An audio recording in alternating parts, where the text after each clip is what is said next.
Bismillahirrahmanirrahim. Assalamualaikum warahmatullahi wabarakatuh. Ketemu lagi teman-teman. Hari ini saya akan coba menjelaskan tentang pendidikan kembali ya. Cuman kali ini kita akan berbicara tentang pendidikan sebagai ilmu itu sendiri ya. Nah, sebelum kita mulai teman-teman, saya sampaikan dan saya berharap semoga kita semua selalu dalam keadaan sehat walafiat, selalu dalam lindungan Allah Subhanahu wa taala. Baik, teman-teman. Langsung saja kita bahas ya satu persatu pendidikan sebagai ilmu. Nah, pokok bahasan atau garis besar topik kita pada hari ini adalah kita akan berbicara tentang apakah itu pendidikan dengan segala perkembangannya. Ya, itu bahasan kita hari ini. Baik, lanjut saja. Yang pertama, kita akan lihat pengertian tentang pendidikan atau apa sih pendidikan itu. Nah, yang pertama adalah kita tahu bahwa pendidikan adalah fenomena yang fundamental, yang mendasar, ya, atau asasi dalam hidup manusia. Di mana ada kehidupan, pasti di situ ada yang namanya pendidikan. Ya, pasti di situ ada yang namanya pendidikan. Dimanapun ia berada, baik berada dalam lingkungan keluarga itu sendiri, di masyarakat terlebih juga dalam sebuah lingkungan pendidikan. Ya, karena di setiap tempat, di setiap waktu manusia itu ada, disitulah ada pendidikan. Nah, yang kedua, kita tahu bahwa pendidikan itu adalah sebagai gejala sekaligus upaya memanusiakan manusia itu sendiri. Ya, mengapa begitu? Karena kita tahu bahwa sebagai manusia ini kita terlahir dalam ketidakberdayaan, ketidakmampuan. Sehingga agar kita menjadi manusia yang seutuhnya, ini kita harus mendapatkan, ini kita harus membutuhkan yang namanya sebuah pendidikan. Ya. Nah, yang ketiga, kita tahu bahwa dalam perkembangan adanya tuntutan pendidikan yang lebih baik. Dari zaman ke zaman ini pendidikan dituntut lebih baik. Ya, dituntut lebih baik. Pada dasarnya memang perubahan kurikulum yang ada baik di negara kita ataupun di negara lain, ini upayanya ini dalam hal untuk memperbaiki kualitas pendidikan yang ada. Ya, kualitas pendidikan yang ada. Ya, sehingga memang perkembangan ini dapat teratur untuk mengembangkan untuk mengembangkan potensi manusia. Kita tahu bahwa perkembangan pendidikan ini tambah ke sini atau tambah tahun ya atau ke depan ini pasti lebih maju atau ada perkembangan. Ya kan, ada perkembangan. Sehingga memang perlu adanya penyesuaian ya, sehingga muncul pemikiran-pemikiran teoritis tentang pendidikan. Nah, kemudian yang terakhir itu dikatakan bahwa pendidikan adalah upaya sadar untuk mengembangkan potensi-potensi yang dimiliki manusia.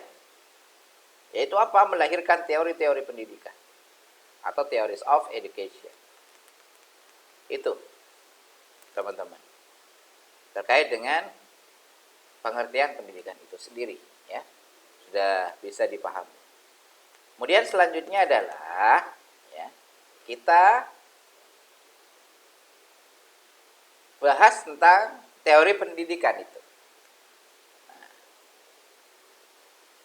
apa sih fungsi utama daripada pendidikan menurut P.H. Hirsch itu ya?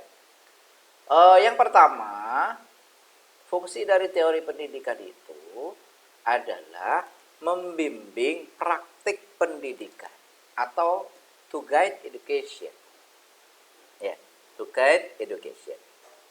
Nah, kemudian teman-teman, yang selanjutnya, ya, yang kedua adalah fungsinya adalah memiliki aspek ilmiah dan aspek perspektif, ya, atau normatif. Jadi memang fungsi utama teori pendidikan ini adalah kita tahu bahwa pendidikan itu sendiri adalah memiliki aspek-aspek yang ilmiah.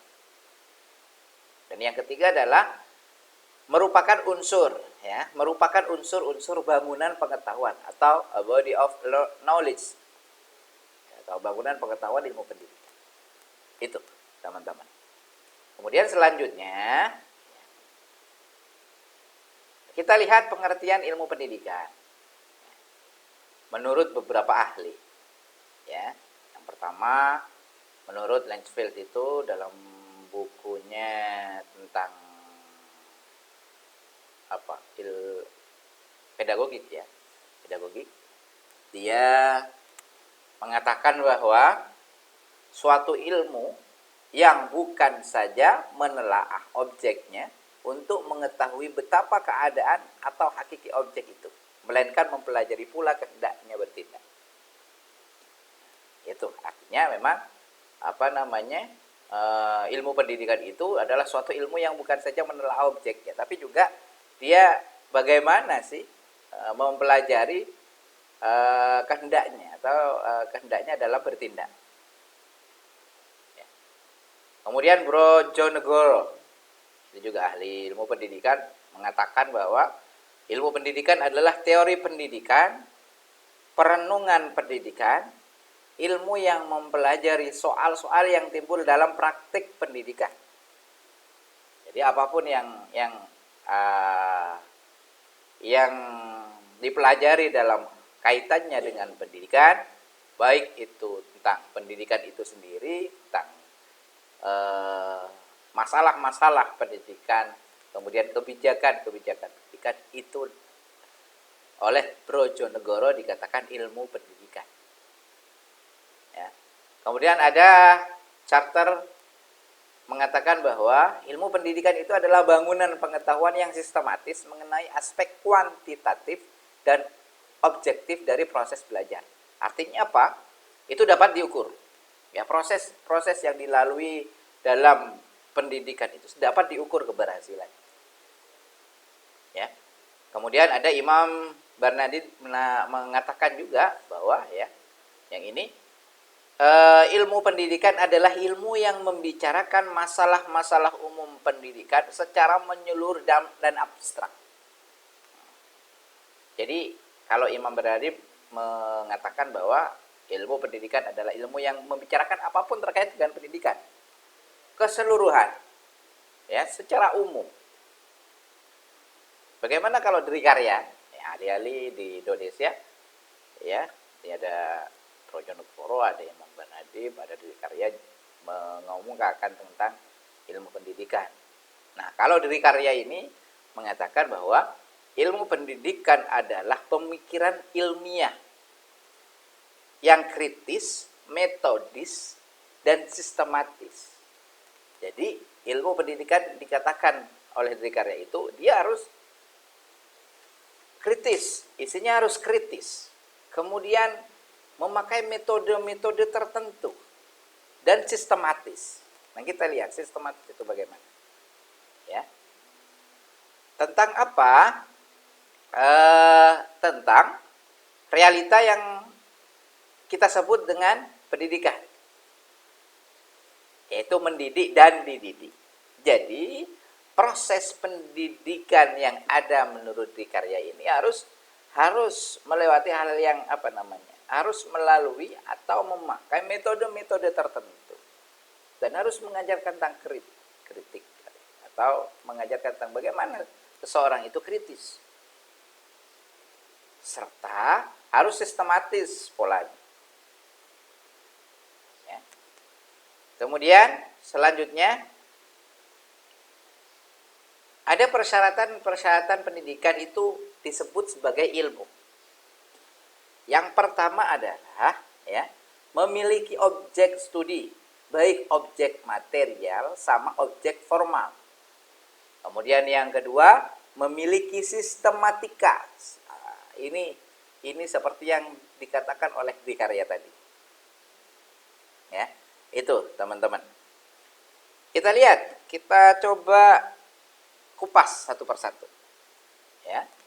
Kemudian tadi, ya, memiliki objek studi. Tadi kan dikatakan yang pertama memiliki objek studi, baik objek material dan objek formal. Nah, dipecah lagi, apa sih objek material itu? Objek material itu maksudnya adalah perilaku manusia itu sendiri. Kemudian kalau objek formal, ya, yaitu menelaah fenomena pendidikan dalam perspektif yang luas dan integratif. Itu teman-teman. Kemudian kita coba berkupas lagi lebih dalam, ya. Apa maksud dari memiliki sistematika? Seperti yang dikatakan di karya tadi, ya. Yang pertama adalah, ya, pendidikan itu melihat apa? Melihat pendidikan sebagai gejala manusiawi. Kita tahu bahwa pendidikan itu memang dilihat karena ada gejala manusiawi. Karena kebutuhan manusia itu. Kemudian yang kedua adalah melihat pendidikan sebagai upaya sadar.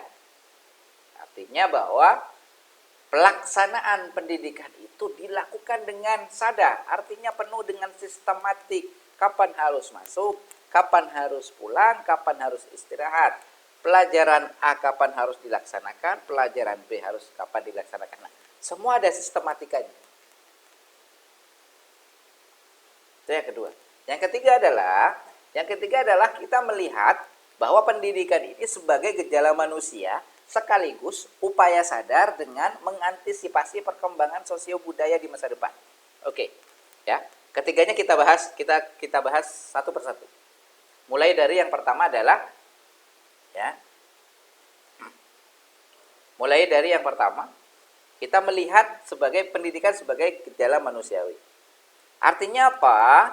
Kita bahas ya satu-satu. Maksudnya adalah dapat dianalisis dari proses atau situasi pendidikan, yaitu adanya komponen pendidikan yang secara terpadu saling mencapai tujuan yang ingin dicapai. Ya, jadi ada proses di mana proses itu memiliki tujuan tertentu. Itulah kenapa ilmu pendidikan itu dikatakan harus memiliki sistematika. Ya. Nah, untuk mencapai tujuan-tujuan tadi itu harus memiliki apa? Yang pertama adalah harus ada yang namanya tujuan pendidikan itu sendiri apa? Tujuan dilaksanakan pendidikan itu apa? Ya. Kemudian yang kedua, harus ada yang namanya peserta didik. Jadi kan tidak mungkin jika pelaksanaan pendidikan itu dilaksanakan tanpa adanya peserta didik. Atau sebaliknya. Ya, sebaliknya itu apa? Harus ada pendidiknya. Ada peserta didik, ada pendidik. Ada pendidik, ya harus ada peserta didik. Ya. Jadi memang tidak mungkin ada peserta didik tapi tidak ada yang mau mendidik. Ada murid tapi tidak ada gurunya. Kan hal yang aneh. Kemudian ada lagi selain tiga itu ada isi pendidikan. Nah, apa yang akan diterapkan? Apa yang akan diberikan? Ya, materi-materi apa yang akan diberikan? Kemudian selanjutnya ada metode pendidikan, pola pelaksanaannya, metode pembelajarannya. Ini seperti apa? Sehingga memang sudah betul-betul harus sistemik ya, atau sistematis. Ya, sistematis. Jadi sudah ada metodenya apa, pembelajarannya apa dengan metode apa, dengan pembelajaran apa dengan media apa. Ya. Kemudian selanjutnya adalah teman-teman, ada alat pendidikan. Ada alatnya juga. Ya. Kemudian yang terakhir, ada lingkungan pendidikan. Minggu kemarin sudah saya jelaskan. Atau di video sebelumnya sudah ada. Saya dicek lagi tentang lingkungan pendidikan itu. Nah, kemudian yang kedua, kita lihat bahwa bagaimana melihat pendidikan ini sebagai upaya sadar. Ya. Apa maksudnya? Ya. Kita lihat kalau kita bertolak atau mengacu pada fungsi pendidikan, kita tahu bahwa pendidikan ini dilakukan adalah untuk menumbuhkan kreativitas peserta didik. Ya. Jadi pendidikan upaya sadar adalah kita tahu bahwa proses pendidikan itu dilakukan untuk membuat peserta didik menjadi lebih kreatif. Kemudian yang kedua, menjaga lestarinya nilai-nilai insani dan nilai-nilai ilahi atau pendidikan moralitas. Kemudian ada, kalau sekarang itu ada yang namanya lebih dikenal dengan kecerdasan emosional dan kecerdasan spiritual. Seperti yang ada di Indonesia itu salah satu tokoh senior ya, tentang trainer pendidikan karakter, itu Ari Ginanjar. Itu sangat bagus sekali bukunya tentang kedua kecerdasan itu. Dia mengupas tuntas ya, tentang apa pentingnya dari kecerdasan emosional dan kecerdasan spiritual itu. Nah, kemudian yang terakhir teman-teman, menyiapkan tenaga kerja produktif atau pendidikan yang produktivitas. Ya, jadi memang pendidikan ini bagaimana caranya agar orang itu seperti tadi, memanusiakan manusia, bagaimana dia siap dalam menerima masa depan, katakanlah dia bagaimana cara agar dia dapat menjadi seseorang yang bisa menyesuaikan dengan keadaan. Terlebih lagi kalau dia memberikan soft skill terhadap peserta didik. Nah, yang ketiga adalah Yang ketiga itu melihat pendidikan sebagai jalan manusia sekaligus upaya sadar dengan mengantisipasi perkembangan sosiobudaya di masa depan. Artinya apa? Yang pertama maksudnya adalah ilmu pendidikan ini memiliki 3 dimensi sebagai sistematika ilmu pendidikan. Ya. Kemudian dimensi dimensi lingkungan pendidikan meliputi apa? Meliputi lingkungan keluarga, pendidikan lingkungan sekolah, dan pendidikan luar sekolah. Jadi pendidikan itu tidak harus ada di lingkungan sekolah saja. Seperti video saya sebelumnya, bahwa bagaimana pentingnya peranan keluarga dalam sebuah pendidikan, termasuk juga lingkungan masyarakat. Kemudian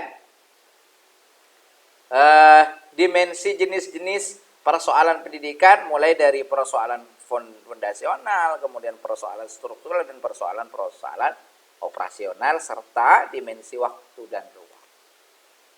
Itu teman-teman. Nah, kemudian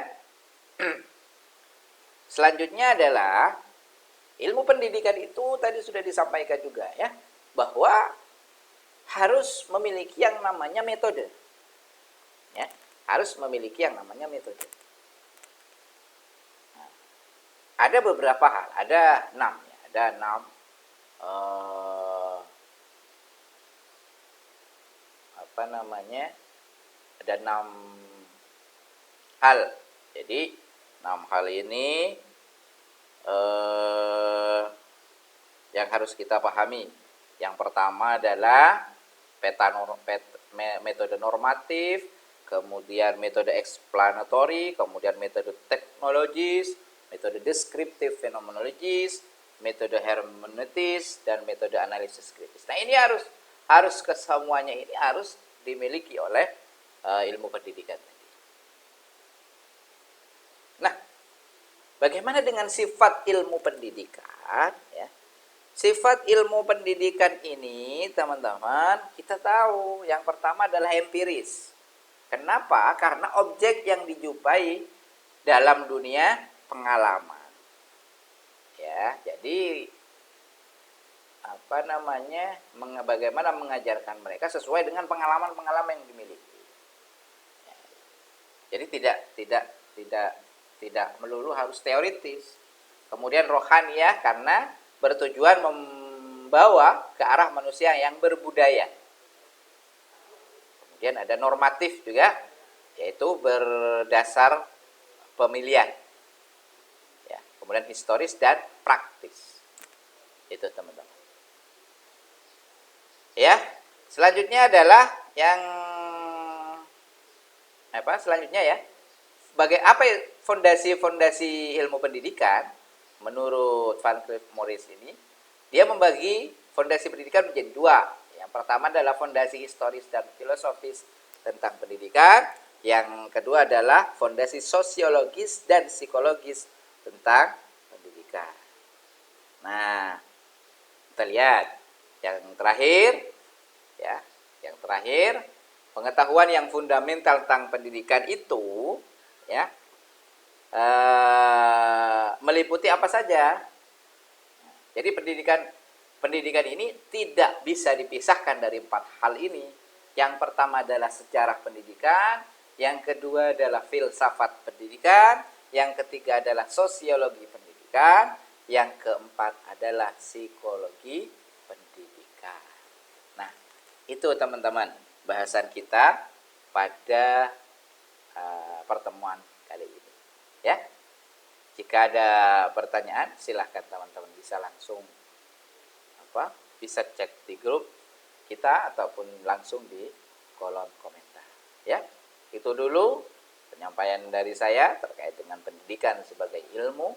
Semoga memberikan manfaat. Jika ada yang kurang, itu murni dari saya sebagai manusia biasa. Jika ada yang lebih, itu karena pertolongan Allah Subhanahu wa ta'ala. Gracias, thank you, Grazie. Sakalangkong. Assalamualaikum warahmatullahi wabarakatuh.